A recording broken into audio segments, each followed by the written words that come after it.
আহা, তোমরা সবাই এভাবে বিশৃঙ্খলা করছো কেন? আরে সবাই দাঁড়াও, সবাই মিষ্টি পাবে। আরে আমার কাছে তো অনেক মিষ্টি আছে। এমনিতেই আজকে হাটবার, তার উপর আবার এত ঝামেলা করছো, বিশৃঙ্খলা করলে আরো দেরি হবে। তুমি তো এই হাটবারই দোকান খোলো, আর তো 6 দিন দোকান বন্ধ থাকে, তাহলে আমরা কি করব বলো? তোমার মিষ্টির জন্য আমরা আত্মীয় বাড়িও যেতে পারি না। 1 সপ্তাহ অপেক্ষা করতে হয় কবে দোকান খুলবে, তারপরে আত্মীয় বাড়ি যাব। সেজন্য তোমরা যদি এখন এত বিশৃঙ্খলা করো তাহলে কি মিষ্টি পাবে বলো? যতটা বিশৃঙ্খলা করবে ততটাই দেরি হবে। এখন তোমরাই ভাবো কি করবে আর কি করবে না। তোমার মিষ্টি কিন্তু ভারী মজার, হ্যাঁ, সেই জন্যই তোমার এখানে সবাই এমন ঝাঁপিয়ে পড়ে মিষ্টি কেনবার জন্য। পুরো সপ্তাহ মানুষ মিষ্টি না খেয়ে থাকলে হাটবারের দিন তো কিনতে হবেই, বুঝতেই তো পারো। আচ্ছা আচ্ছা, আমি বুঝতে পারছি। সবাইকে মিষ্টি দেবো, একটু সবুর করো। সবাই একটু শান্তভাবে দাঁড়াও। আরে আস্তে আস্তে নাও, ঝামেলা করো না।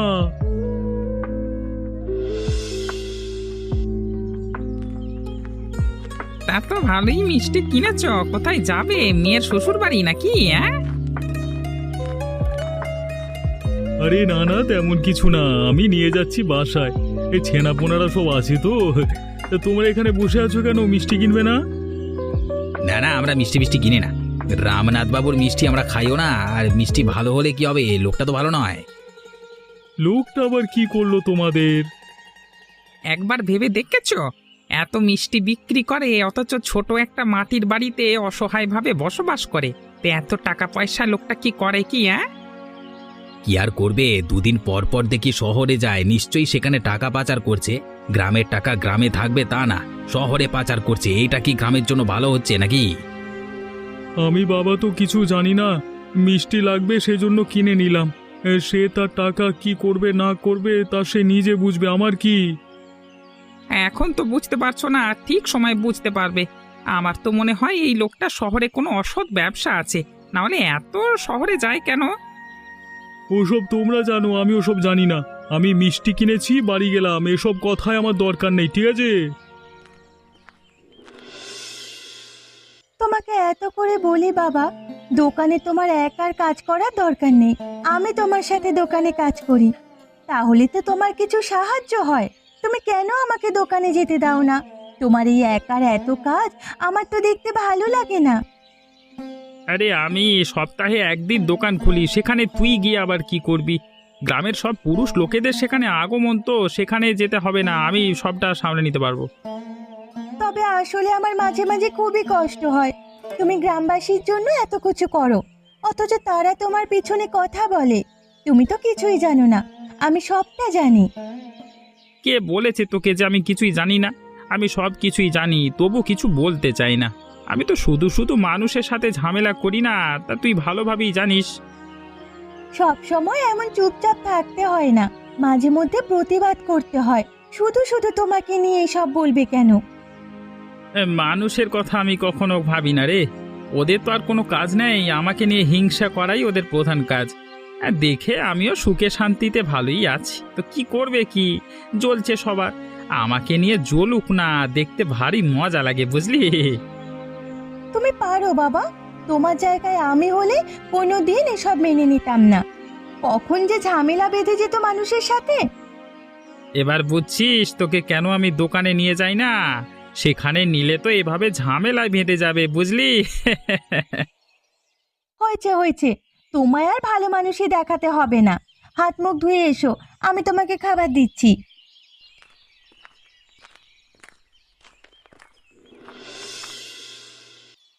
আমি কিছুই বুঝতে পারলাম না, হঠাৎ করে গ্রামে এত চুরি বেড়ে গেল কিভাবে? কে এমনটা করছে কিছুই তো বুঝতে পারছি না। আপনার বাড়ি থেকেও চুরি হয়েছে নাকি বাবু? আমার বাড়িতে চুরি হয়েছে সে কথা যে আমি বলবো তা তো বলতে পারছি না। মানে নিজেরই মান ইজ্জত চলে যায়, কিন্তু পুরো গ্রামে এই ঘটনাগুলো ঘটাচ্ছে কে, সেটাই তো আমি বুঝতে পারছি না। আমরা সবাই দিন দিন অতিষ্ঠ হয়ে যাচ্ছি, এর তো একটা বিহিত করা দরকার। রায় বাহাদুর বাবু একদম সঠিক কথাই বলেছেন। আমরা তো শান্তিতে থাকতে পারছি না। আমার বাড়ি থেকেও চুরি হচ্ছে। কে যে এ চুরি করছে বাবু, আপনি একটু ভালোভাবে দেখেন, তাহলেই বুঝতে পারবেন। আমি কিছু বুঝতে পারছি না বলেই তো তোমাদের কাছে জিজ্ঞেস করছি, তোমরাই বলো না। আমার তো মনে হয় রামনাথ বাবু ওই মিষ্টির দোকানদার তিনি এমন কাজ করেছে, না হলে গ্রামবাসী কেউ তো এমন করে না আমাদের দেখা মতে। পল্টু একদম ঠিক কথাই বলেছে। আমারও রামনাথ বাবুকে সন্দেহ হয়। তিনি নিশ্চয়ই এ কাজ করেন, কারণ তিনি মাঝে মাঝে শহরে যান, নিশ্চয়ই চুরি করে সেসব জিনিসপত্র শহরে দিয়ে আসেন। এসব তোমরা কি বলছো? তিনি তো মিষ্টির বিক্রেতা, তিনি এসব করতে যাবেন কেন? ওরা তো ঠিক কথাই বলছে। নিশ্চয়ই এই ফাঁকে শহরে গিয়ে জিনিসপত্র রেখে আসে, না হলে শহরে এত কাজ কি? যাই হোক, আগামী সপ্তাহে যখন দোকান খুলবে তখনই আমি পুলিশ দিয়ে ওকে ধরিয়ে দেব। এখন তোমরা সবাই যাও। কি হয়েছে? তোমরা সবাই আজকে মিষ্টি না কিনে হঠাৎ করে পুলিশ নিয়ে আমার দোকানের সামনে জড়ো হয়েছো? কিছু হয়েছে নাকি গ্রামে? কি হয়েছে তা তুমি জানো না? তুমিই তো গ্রামের সব কাণ্ড কারখানা ঘটিয়েছ, সেই জন্য আমি পুলিশ নিয়ে এসেছি। তোমাকে পুলিশে ধরিয়ে দেব। আপনি এসব কি বলছেন রায় বাহাদুর বাবু? আমি তো কিছুই বুঝতে পারছি না। আমাকে কেন আপনারা পুলিশ দিয়ে ধরিয়ে দেবেন? আমি কি করলাম কি? তুমি আবার কি করবার বাকি রেখেছ? গ্রামে যে প্রতিনিয়ত চুরি হয়, এ চুরি তো তুমিই করো। চুরি করে শহরে তা পাচার করে দাও। তা আমরা ভালোভাবেই জানি। তুমি যে প্রতি সপ্তাহে 2-3 বার করে শহরে যাও, তা কে না জানে? এসব কি বলছো তোমরা? আমি কেন চুরি করতে যাব? আমি তো শহরে যাই আমার কাজের জন্য, দোকানের জন্য, জিনিসপত্র কেনবার জন্য। আমার সাথে আবার চালাকি করছে দেখেছেন অফিসার? যান যান তো, ওকে নিয়ে যান তো। এই চলুন চলুন চলুন, আপনি চলুন, আমার সাথে থানায় যেতে হবে, চলুন। আপনারা সবাই আমাকে নিয়ে হাসি ঠাট্টা করছেন কেন? আর অফিসার, আপনি আমাকে নিয়ে যেতে চাইছেন কেন? আমি কোনো দোষ করিনি। আপনার যত কথা আপনি থানায় গিয়ে বলবেন, এখানে আপনার সাথে কোনো কথা বলবো না। আপনি এখনই আমার সাথে চলুন, না হলে কিন্তু আমি আপনাকে জোর করতে বাধ্য হব।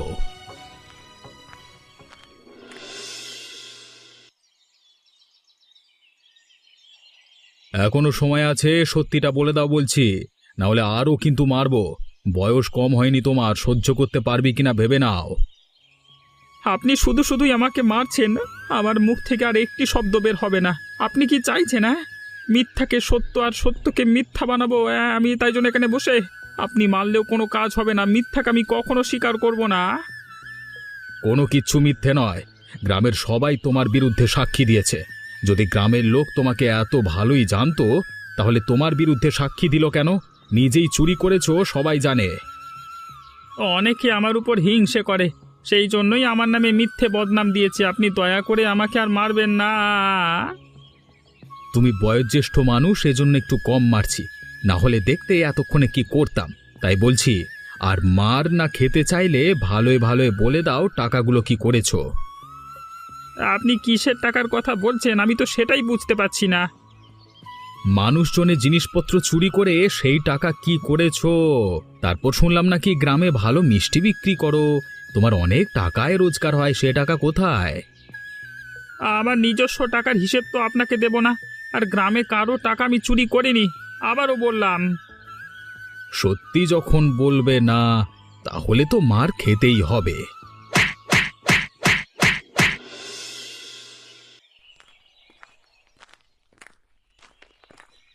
কি হয়েছে? তোমরা সবাই মিলে এখানে এভাবে জড়ো হয়েছো কেন? রামনাথ বাবুকে পুলিশে ধরে নিয়ে গিয়ে তো একটা ঝামেলা সৃষ্টি হলো। গ্রামে এখন আর কোনো মিষ্টি তো পাওয়া যাচ্ছে না। গ্রামের লোকজন এখন কিভাবে মিষ্টি ক্রয় করবে? আশেপাশের 10 গ্রামেও তো মিষ্টির দোকান নেই। কোনো আত্মীয়র বাড়ি গেলে অন্য দোকান থেকে মিষ্টি নিলেও তো খুব জঘন্য, মান-ইজ্জত চলে যায়। রামনাথ বাবুর দোকান বন্ধ হয়েছে, ভালোই হয়েছে। লোকেরা বদ লোক, দেখছো না, পুলিশ ধরে নিয়ে গেছে অপকর্মের জন্য। তার বিরুদ্ধে কোনো অপরাধী তো প্রমাণ হয়নি, শুধু শুধু তোমরা তাকে ধরিয়ে দিলে। আমরা ধরিয়ে দিয়ে ঠিক কাজই করেছি। ওনাকে আরও আগেই ধরিয়ে দেওয়া উচিত ছিল। লোকটার জন্য গ্রামে কেউ শান্তিতে ঘুমাতে পারিনি। চুরি করেছে, এখন দেখছো চুরি হচ্ছে। এখন তো আরো বেশি বেশি চুরি হচ্ছে, চুরি তো থেমে নেই। তোমার একার কাছেই এমনটি মনে হচ্ছে। আসলে গ্রামে এখন শান্তি নেমে এসেছে, আর কোনো চুরির সংবাদ শোনা যাচ্ছে না। এই আমাদের বাড়িতেও তো চুরি হচ্ছে না, রায় বাহাদুর বাবুর বাড়িতেও তো চুরি হচ্ছে না। তাহলে তোমরা কি বলছো? নিশ্চয়ই মিথ্যে বলছো। যাও যাও, এখান থেকে চলে যাও তো। কোনো মিষ্টি টিষ্টি হবে না আমার গ্রামে, যাও। হ্যাঁ, তোমরা দুজন মনে রেখো, এক মাঘে কিন্তু শীত যায় না। কখন তোমাদের খারাপ সময় আসবে কে জানে। তা আমরা বুঝে নেব, তোমরা চলে যাও যত সব।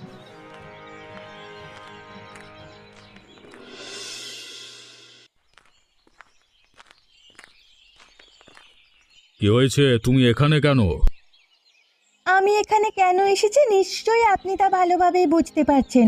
শুধু শুধু আমার বাবাকে এভাবে ধরিয়ে দিলেন কেন? তিনি কোনো দোষ করেননি। দয়া করে তাকে ছেড়ে দিতে বলুন। ছেড়ে দেওয়ার আমি কেউ নয়। পুলিশ তাকে ধরে নিয়ে গেছে, পুলিশকে গিয়ে বলো।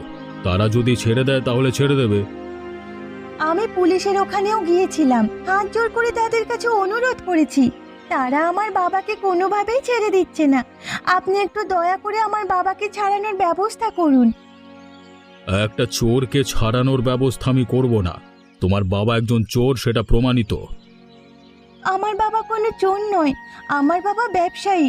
শুধু শুধু তাকে ভাসানো হচ্ছে। তোমার বাবা যদি এত ভালো মানুষ হয় তাহলে তুমি প্রমাণ আনো। তোমার বাবা যে নির্দোষ সেটা দেখাও।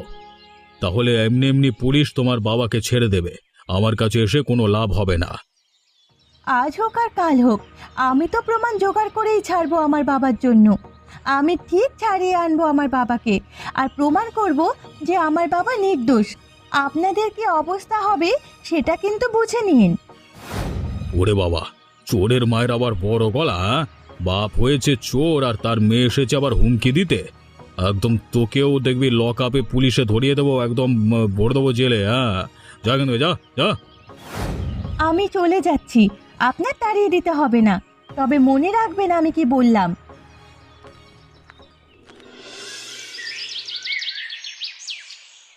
আমরা দুজন মিলে যে চালটা চেলেছি একদম সঠিক হয়েছে। কেউ বুঝতেও পারিনি পুরোটা আমাদের সাজানো নাটক। আরে আমরা যে ইচ্ছে করি রমানাথ বাবুকে ফাঁসিয়ে দিয়েছি। এমন অবস্থা হয়েছে, বেচারার যদি জেল থেকে ছাড়াও পায় তাও গ্রামের মানুষের ভালো চোখে কোনোদিন বেঁচে থাকতে পারবে না। গ্রামের মানুষ সবসময় তাকে চোর চোর বলবে, সম্মান সবটুকু গেল। রায় বাহাদুর বাবু তো আমাদের সঙ্গ দিয়েছে। আমরা যেই মাত্র বলেছি তিনি অমনি বিশ্বাস করে ফেলেছে। ব্যাপারটা কেমন কি ঘটে গেল কিছুই তো বুঝতে পারলাম না রে। হ্যাঁ, বোকা নাকি? রায় বাহাদুর বাবু নিজেও তো চেয়েছিল রমানাথ বাবু যেন বিপদে পড়ে। সেই জন্যই তো যখনই তার নামটা উঠলো তিনি সঙ্গে সঙ্গে পুলিশ নিয়ে আসলো। হ্যাঁ, বুঝতে পারছিস না? আসলে আমি বুঝতে পারলাম না তার এখানে আবার লাভ হলো কিভাবে। লাভ ছাড়া কেউ কিছু করে না। আরে রামনাথ বাবুর মিষ্টির দোকান দিয়ে ভালোই ব্যবসা করছে, সেখানে তো রায় বাহাদুর বাবুর কোনো লাভ হচ্ছে না। আস্তে আস্তে দেখা যাচ্ছে রায় বাহাদুর বাবু নিচে নেমে যাচ্ছে। আর প্রতিদ্বন্দ্বী তো শুধু ওই রামনাথ বাবুই ছিল, সেই জন্যই কৌশলে তাকে সরিয়ে দিয়েছে। আমাদেরও লাভ, তারও লাভ। ভালো মানুষের এ সমাজে কোনো দাম নেই, এভাবেই তাদের পস্তাতে হবে। যারা খারাপ মানুষ আছে, আরে আমরাই তো রাজ করব, আমাদের ওপরে কোনো মানুষই আসতে পারবে না। কদিন পরে আমরা একটা দোকানে মিষ্টির দোকান দেব, ভালোই ব্যবসা হবে আমাদের, কি বলিস? তার জন্যই তো এত কিছু করা, দুটো দিন যাক।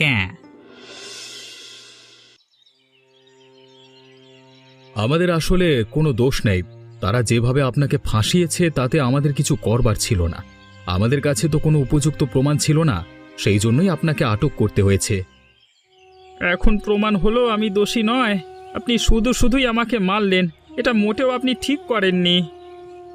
শুধু শুধু একটা নির্দোষ লোককে ধরে এসে ইচ্ছে মতো মারলেন, এটা এখন ঠিক হলো বলুন তো? আমাদের আসলে ভুল হয়েছে, সেটা আমরা স্বীকার করে নিচ্ছি। আচ্ছা ঠিক আছে ঠিক আছে, যা হয়েছে হয়েছে। আমি তো এখন আপনাকে আসল অপরাধীদের প্রমাণ দিয়েছি। আপনি গিয়ে তাদের ধরে আনুন, তাদের মারুন। কাকে কখন ধরতে হবে, কাকে কখন আনতে হবে, সেটা তো আমার আপনাদের থেকে শিখতে হবে না। আমার কাজ আমি ভালোভাবেই করব। আপনি নির্দোষ হয়েছেন, চলে যান। এত ঝামেলা করছেন কেন?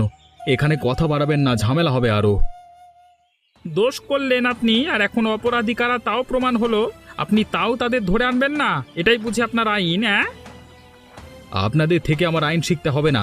যাবেন নাকি অন্য কোনো মামলায় আবার জেলে ঢুকিয়ে দেবো? হ্যাঁ, আপনি যে শুধু শুধু আমার বাবাকে মারলেন, আমাদের হয়রানি করলেন, আসল অপরাধীকে ছেড়ে দিলেন, তার জন্য নিশ্চয়ই আপনি টাকা খেয়েছেন। তবে আপনার শাস্তি পাওয়ার জন্য আপনি তৈরি থাকবেন। এমনও হতে পারে আপনার চাকরিটাও কিন্তু না থাকতে পারে, এই আমি বলে গেলাম। যত বড় মুখ নয় তত বড় কথা বলতে এসেছে। আমার চাকরি নিয়ে টানাটানি করবে? হ্যাঁ, এই তাড়াতাড়ি এখান থেকে যান, না হলে কিন্তু ঝামেলা হয়ে যাবে বলে দিলাম। আপনি যে শুধু শুধু আমার বাবাকে মারলেন, আমাদের হয়রানি করলেন, তার জন্য নিশ্চয়ই আপনি টাকা খেয়েছেন। তবে আপনার শাস্তি পাওয়ার জন্য আপনি তৈরি থাকবেন। এমনও হতে পারে আপনার চাকরিটাও কিন্তু না থাকতে পারে, এই আমি বলে গেলাম। যত বড় মুখ নয় তত বড় কথা বলতে এসেছে। আমার চাকরি নিয়ে টানাটানি করবে? হ্যাঁ, এই তাড়াতাড়ি এখান থেকে যান, না হলে কিন্তু ঝামেলা হয়ে যাবে বলে দিলাম। শুধু শুধু আমার উপর ওরা অত্যাচার করেছে, আমাকে মিথ্যে দোষারোপ দিয়েছে, জেলে ঢুকিয়েছে। আমি ওদের কাউকে ছাড়বো না। নিশ্চয়ই তোমার জেলখানাতে অনেক কষ্ট হয়েছে, তাই না বাবা? আমি ওই রায় বাহাদুর বাবুর কাছে গিয়েছিলাম, তিনি আমাকে অপমান করেছে, কোনোভাবেই সাহায্য করেনি। পুলিশ তোমাকে অনেক মেরেছে, তাই না? কে কি করেছে তা নিয়ে কোনো দুঃখ নেই, আমাকে আরও মারতো তাও আমার কোনো সমস্যা ছিল না। আসলে আমি যদি অপরাধী হতাম, কিন্তু আমি তো কোনো দোষ করিনি, শুধু শুধু ওরা আমার উপরে অত্যাচার করেছে, এর প্রতিশোধ আমি নিয়েই ছাড়বো।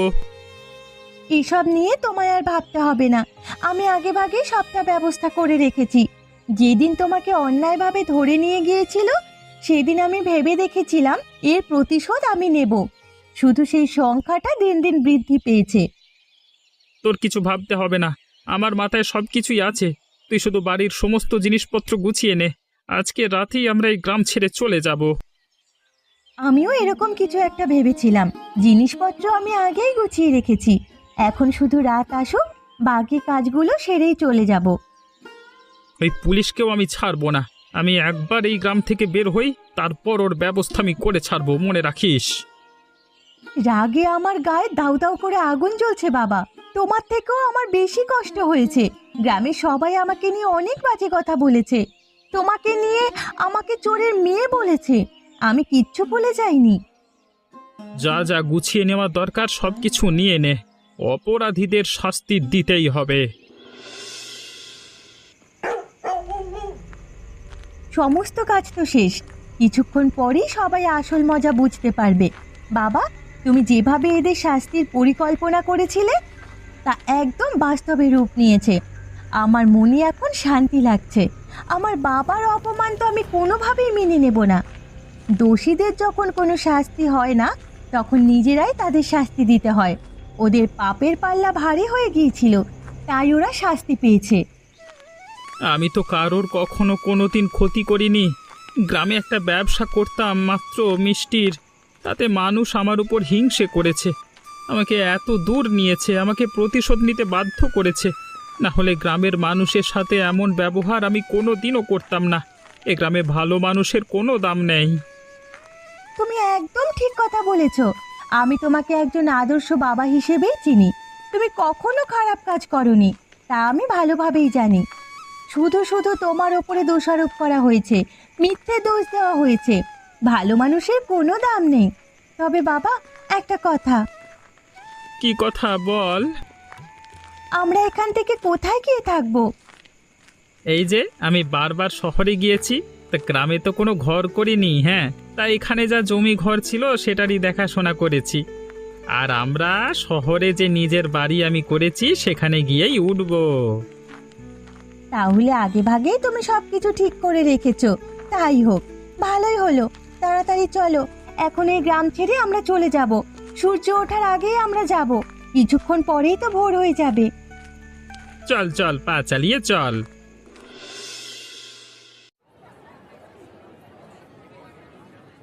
আবার সব কিছু শেষ হয়ে গেছে, আমার বাড়িঘর সব কিছু আগুনে পুড়ে গেছে, আমি একদম সর্বশান্ত হয়ে গেলাম। ভিক্ষে করা ছাড়া আমার কোনো উপায় নেই। আমারও তো একই দশা, সব কিছু পুড়ে ছাই হয়ে গেছে, শুধু নিজের জানটা কোনোভাবে বাঁচাতে পেরেছি। তোমরা এসব কি বলছো? আমার বাড়ি ঘরও তো সব কিছু পুড়ে গেছে, কিছুই অবশিষ্ট নেই। তবে হঠাৎ করে এমনটা কেন হলো, আর কিভাবে হলো, কে করলো এমনটা? এসব আপনাদের পাপের শাস্তি। কই, আমাদের কারোর বাড়ি ঘর তো পড়েনি, আপনাদের তিনজনেরই পুড়লো কেন? আর কে পুড়িয়েছে সেটা বুঝতে পারছেন না? তুমি কি বলতে চাইছো? আমি বলতে চাচ্ছি, আপনারা সবাই মিলে রামনাথ বাবুর সাথে অন্যায় করেছেন। তিনি হয়তো আপনাদের এমন শাস্তি দিয়েছেন। কি বলো? রামনাথ বাবু তো এখনো জেলখানায় বন্দি। গতকাল জেলখানা থেকে ছাড়া পেয়েছে, পুরো গ্রামে তাকে খুঁজে পাওয়া যাচ্ছে না। সে আর তার মেয়ে গ্রাম ছেড়ে চলে গেছে। হায় হায় হায়, শেষ পর্যন্ত এই রমানাথ বাবু এমনটা করলো, এটা আমাদের আসলেই পাপের ফল। এই তো পুলিশের রণবীর বাবু চলে এসেছে। আমাদের যে বিশাল বড় সর্বনাশ হয়ে গেছে। রামনাথ বাবু আর তার মেয়ে বনলতা আমাদের বাড়িঘর সব পুড়িয়ে দিয়েছে। আপনি এখনই যেখান থেকে পান সেখানে ধরে আবার লকাবে ভরুন ওকে। আমি আর আপনাদের কোনো সাহায্য করতে পারবো না।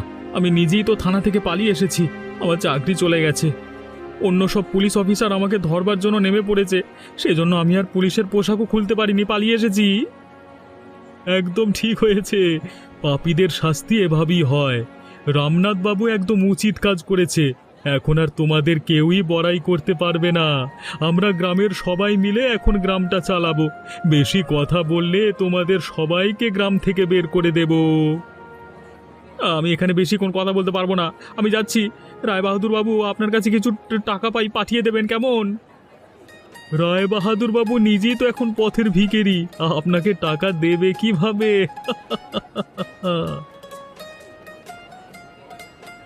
এমনই মজার মজার গল্প দেখতে আমাদের চ্যানেলটিকে সাবস্ক্রাইব করতে ভুলবেন না।